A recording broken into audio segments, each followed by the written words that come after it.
की मार, धुंध तथा कोहरे ने छीना किसानों के चेहरे का नूर।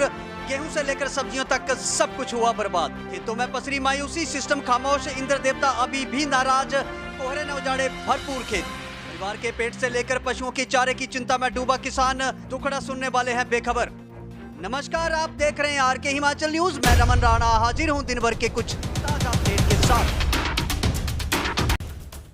इसे कुदरत का कहर कहें या फिर व्यवस्था की नाकामी, इसमें क्षेत्र में धुंध और घने कोहरे ने किसानों की उम्मीदों पर ऐसी चादर डाल दी है कि अब खेत नहीं, किसानों की आंखें गीली हैं। कई महीनों से आसमान से एक बूंद भी पानी नहीं गिरा और प्राकृतिक खेती पर निर्भर किसान आज खुद को भगवान और व्यवस्था दोनों के भरोसे छोड़ चुका है। किसान आज भी सुबह खेतों में जाता तो है, मगर फसल देखने नहीं, अपनी मेहनत मरते हुए देखने जाता है। छोटे स्तर पर सब्जी उगाकर अपने परिवार का पेटने वाले सुभाष चंद कहते हैं कि मटर, पालक, गाजर सब कुछ धुंध और कोहरे ने निगल लिया है। हमने केमिकल नहीं डाले, जमीन को जहर नहीं बनाया, फिर भी सबसे ज्यादा सजा हमें ही मिल रही है। उधर किसान ज्ञान सिंह की आवाज में भी गुस्सा और बेबसी साफ साफ दिखाई दी। उन्होंने बताया कि बिना बारिश के गेहूं तक पीला पड़ गया है। मुख्य फसल ही नहीं बची तो बाकी फसलें क्या बचेंगी। ये सिर्फ नुकसान नहीं, हमारे भविष्य पर सीधा सीधा बार है। यहाँ तक हालात बिगड़ चुके हैं कि खेत सूख गए हैं, चारा खत्म हो गया है, पशु भूखे हैं और किसान खुद से सवाल कर रहा है कि हम लड़ें तो किससे, मौसम से या फिर सिस्टम से। किसानों का सीधा सीधा प्रश्न यही है कि अगर सिंचाई व्यवस्था होती तो क्या आज खेत इस हाल में होते। अगर परियोजनाएं जमीन पर उतरती तो क्या किसान आसमान की तरफ हाथ फैलाने पर मजबूर होता। खैर, अब किसानों के सब्र का बांध टूटने लगा है। किसान सरकार से भीख नहीं, अपना हक मांग रहा है। मुआवजा नहीं तो कम से कम पानी तो दीजिए, राहत नहीं तो कम से कम सुनवाई तो कीजिए। वरना याद रखिए, जब खेत सूखते हैं तो सिर्फ फसल नहीं मरती, एक पूरा किसान परिवार टूट जाता है। अच्छा, क्या इस समय जो है वो कहना चाहेंगे, क्योंकि आपने बड़े अच्छे मटर की एक फसल लगाई है और कुछ और सब्जियां भी है जैसे गाजर है, मूली है, तो क्या कुछ कहना चाहेंगे जिस तरह का मौसम है। कहना चाहेंगे जी, इस वक्त जो कोहरे की मार है तो फसल को बहुत ज़्यादा नुकसान हो गया है। तो इसलिए कि मैं ये चाहता हूँ कि हमारी मेहनत जो है सारी की सारी बेकार चलेगी। मैं ये चाहूँगा कि सरकार की तरफ से कुछ मदद मिल जाए तो अच्छा है। अच्छा, जिस तरह से अंकल जी बात करें कि बारिश अगर समय पर होती तब तो इस टाइम को मटर मेरा चालू हो जाता। मतलब सिर्फ और बारिश कहने का मतलब है कि सिर्फ बारिश पर निर्भर है सारा। हाँ, बारिश के ऊपर निर्भर है। अच्छा, इससे कितनी आमदन आपकी हो सकती है। जैसे छोटा खेत आपने लगाया, इस खेत में से कितनी आमदन? इसमें से कम से कम 20,000 रुपया कमा लेना। 20,000 का आपका मतलब आपने थोड़ा बहुत कमा लेना था हाँ। इतना सा। मतलब आप छोटे स्तर पर छोटी छोटी खेती करके जो है वो एक रोजी रोटी का जुगाड़। रोजी रोटी ऐसा इसी वजह से, कोहरे की वजह से सब कुछ खत्म हो गया है।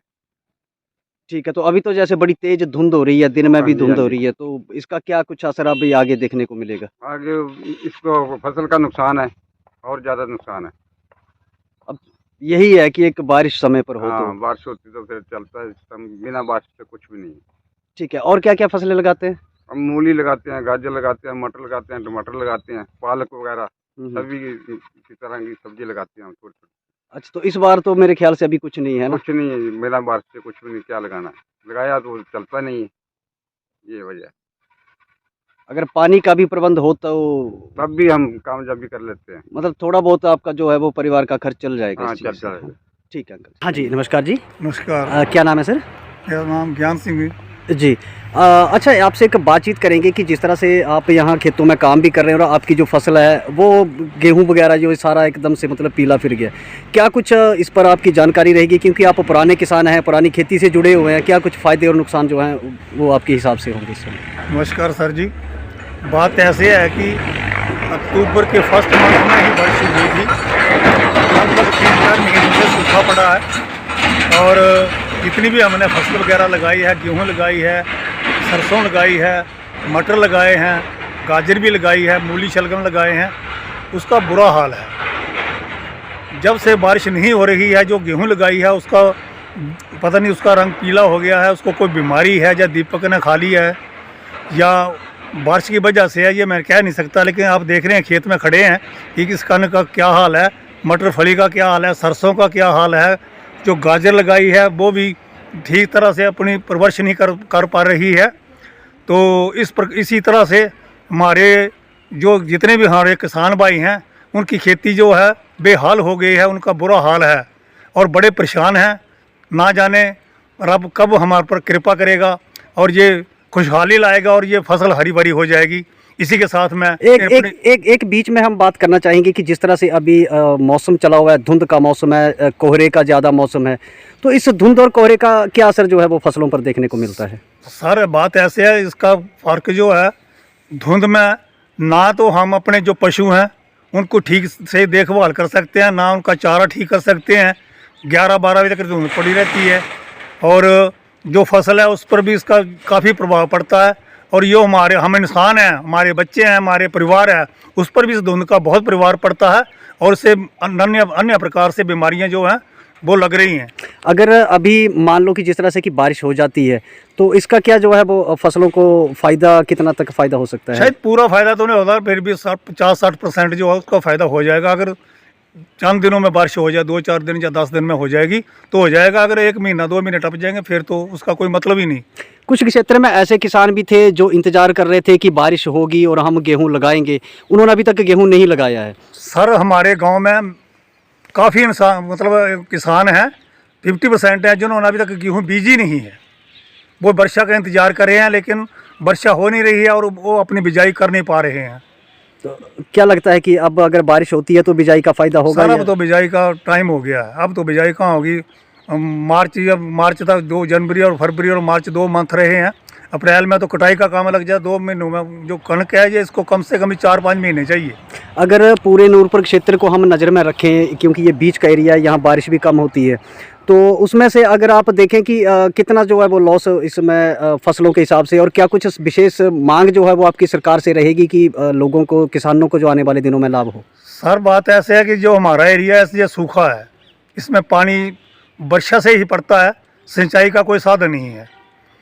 तो जितना भी हमारा एरिया, जो हमारे पास की जो पंचायतें हैं, जो खैरियाँ है, बड़ुई है, इसके साथ मिंजगरा है, गेंद लगोड़ है, नागनी बड़वार है। नागनी में थोड़ा पानी लगता है, बड़वार में बाकी 25% लगता है, 75% उन पंचायतों में भी खुश्क है मौसम। तो फसल का तो बुरा हाल है। वर्षा होनी है नहीं होनी है, फसल होनी है नहीं होनी है। हम सरकार से ये प्रार्थना करते हैं कि अपने जो ऑफिसर बैठाए हुए हैं उन्होंने दफ्तरों में, वो जाकर इनका निरीक्षण करें और हमें सही मुआवजा दिलाएं। धन्यवाद। Thank you sir, thank you very much.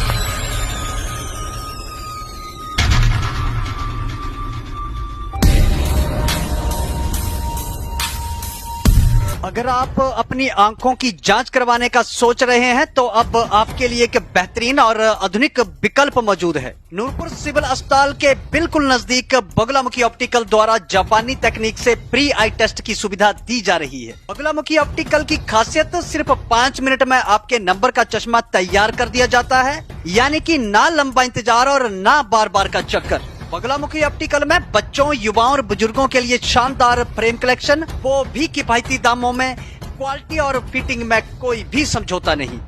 अगर आपको भी अपनी आंखों में हल्की धुंध, सिर दर्द या पढ़ने में दिक्कत महसूस हो रही है तो देर ना करें, नूरपुर सिविल अस्पताल के बिल्कुल पास बगुलामुखी ऑप्टिकल से कराएं अपना फ्री आई टेस्ट। बगुलामुखी ऑप्टिकल मतलब आपकी आंखों का भरोसेमंद साथी।